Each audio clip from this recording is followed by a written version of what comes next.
Hi, my name is Andrew. I know we haven't seen each other for a while. I took a break for a year or so to think about things and to find some new wisdom. Most of you might not know me but are familiar with my voice. I'm Andrew. I'm not just a voice in your reels now, but this used to be me. Don't worry, it's okay to skip the gym if you want to be average.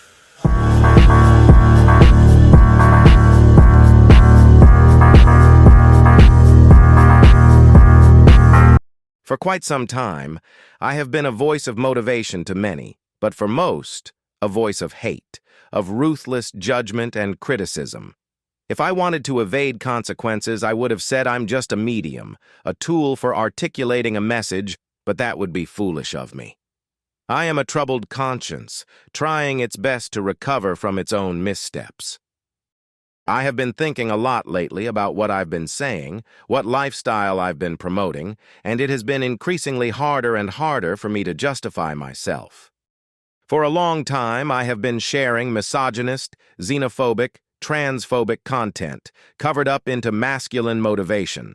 I have hijacked the minds of many young, uncertain, impressionable men, trying to find purpose, to overcome hard times, and along with relevant advice, a toxic ideology creeped in. I do not believe that men must be silent, hide their emotions, and power through. I do not think someone is weak for being different and showing their vulnerabilities. Not anymore. The weight of my words still lingers, like a shadow that refuses to dissipate. I don't care if you're tired or if you're going through bad times right now. You need to work much harder. Nobody cares about your problems. Most successful people have had a hard life. You are nothing special. The only thing that matters are your results. So get up and grind. I remember the fire in my belly, the conviction in my tone, as I spewed forth venomous rhetoric, masked as motivation. I was the voice of tough love, of hard truths. But in reality, I was peddling poison. I thought I was helping men become stronger, more resilient. But what I was really doing was perpetuating a toxic cycle of aggression, of dominance, of supremacy. Telling them that to be a real man, they had to suppress their emotions, to never show weakness, to always be in control. But what I was really doing was suffocating their humanity. Under the guise of empowering men, I was disempowering women, minorities, and anyone who didn't fit into my narrow, misguided definition of masculinity. I was contributing to a culture of intolerance, of hate, of oppression. And for that, I am deeply, profoundly sorry.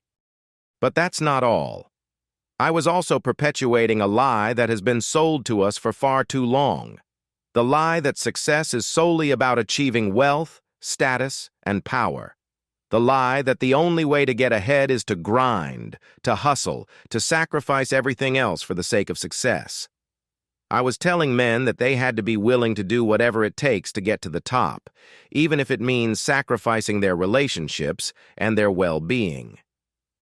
Throughout time, I've seen men who have achieved material success, but were left lonely and unfulfilled. I've seen people sacrifice their relationships to chase wealth, and the ones who have succeeded found they have no one to share it with, and a large majority found they had no one to rely upon when they failed. And we all fail.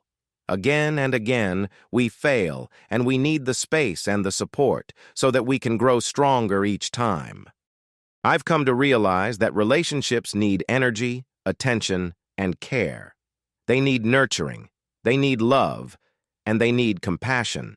Taking care of others, creating communities, and building strong bonds with those around us is one of the fundamentals of living a fulfilling life.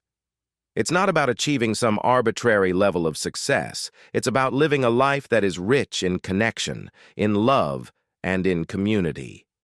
I've learned that the rat race, the constant striving for more, is a never-ending cycle of dissatisfaction. It's a hamster wheel that we can't get off, no matter how hard we try. We're constantly chasing the next goal, the next achievement, the next milestone. But we're never truly satisfied. We're never truly happy. This is by design. The capitalist system we live in is built on the principles of competition, of individualism, of profit over people. It's a system that thrives on our dissatisfaction, on our constant desire for more. It's a system that tells us that we're not enough, that we need to achieve more in order to be worthy. It's a system that is designed to keep us divided, to keep us fighting against each other, to keep us chasing after an unattainable dream. It's a system that is built on the exploitation of the many for the benefit of the few. And it's a system that is destroying our planet, our communities, and our very souls. The individualism that capitalism relies on is a myth. It's a myth that tells us that we're alone, that we're separate, that we're in competition with each other. But the truth is, we're not alone. We're interconnected, we're interdependent, and we're all in this together. We need each other, we need community, and we need to work together to create a world that is just, equitable, and sustainable. This is where I have to recognize the truths I have come to see in the queer community I have been so against. The call for radical care, love, and acceptance that it employs is the one that we need to counter the masculine and capitalist push to atomize and compete, to loose our ability to understand each other and organize. I'm calling for a new way, a way that is based on love, on compassion, on empathy, and on community. I'm calling for a world that values people over profit, that values the planet over progress, and that values our collective well-being over individual success. But I didn't get here overnight. I had to do the hard work of confronting my own demons, of facing my own biases, and of re-examining my values. And it wasn't easy.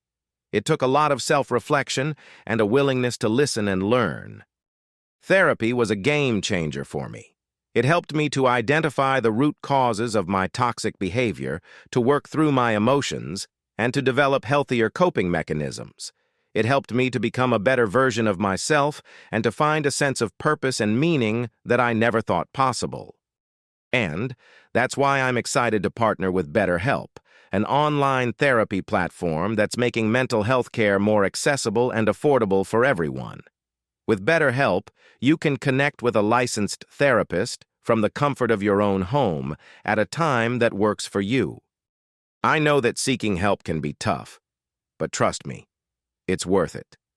With BetterHelp, you can take the first step towards a more fulfilling life, a life that's based on love, compassion, and empathy. If you want to try BetterHelp to see if therapy adds as much value to your life as it did to me, you can use the code ANDREW10 to get 10% off your first month. If you want to continue this journey with me, you can also find me on Patreon, where I post 1 week earlier, and you can support just for the cost of one coffee. Please subscribe if you haven't already. Like this video. Share it with anyone who might need it, and write a comment below. I would love to hear your questions and opinions. I love you.